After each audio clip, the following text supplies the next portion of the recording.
हाय मैत्रिणींनो. मग मी एक पोस्ट टाकली होती पहा पाठीमागच्या गळ्याची, तर त्याच ब्लाऊजचं पहा ह्या स्लीव आहेत. तर मी गळ्याला जी डिझाईन टाकली ना, तर तीच तशीच सेम मी स्लीवला पण डिझाईन टाकली. असंच लेस वगैरे लावून एक छोटंसं फूल तयार केलं आणि त्याच्यामध्ये एक छोटा पॅच लावला आणि तसंच स्लीवला पण लेस लावली सरळ, आणि स्लीवला पण सेम तसेच मणी वगैरे लावणार आहे. तर बघा किती सुंदर दिसते डिझाईन. काहीतरी युनिक केलं, वेगळं डिझाईन नाही का. पहा आपली डिझाईन तयार झाली स्लीवची.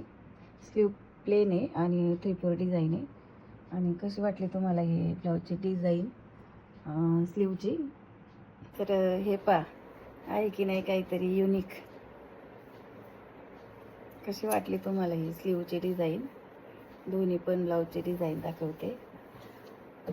घातल्यावर खूप सुंदर दिसणार. गळ्याला पण सेम तशीच डिझाईन आणि स्लीवला पण सेम तशीच डिझाईन. ही आपली स्लीवची डिझाईन दिसली का? ही झाली आपली स्लीवची आणि ही दुसरी. तर या दोन्ही स्लीव आपल्या नाही का, आणि गळा वगैरे. तर मणी वगैरे लावून आपल्या नाही का दोन्ही स्लीवच्या डिझाईन तयार झाल्यात. बघा कशा वाटतात, काहीतरी युनिक नाही का, तेच करण्यापेक्षा. थँक्यू. नक्की कमेंट करून सांगा तुम्हाला या डिझाईन आवडल्या असतील तर. Thank you so much. एकदम सिंपल सोप्या कोणीही शिवू शकता. धन्यवाद. आणि आता वाजलेत रात्रीचे 3:30ला, फक्त 10 मिनटं कमी आहे. आता राहिलेला ब्लाऊज मी कंप्लीट करून मग मला झोपायचे. Bye bye.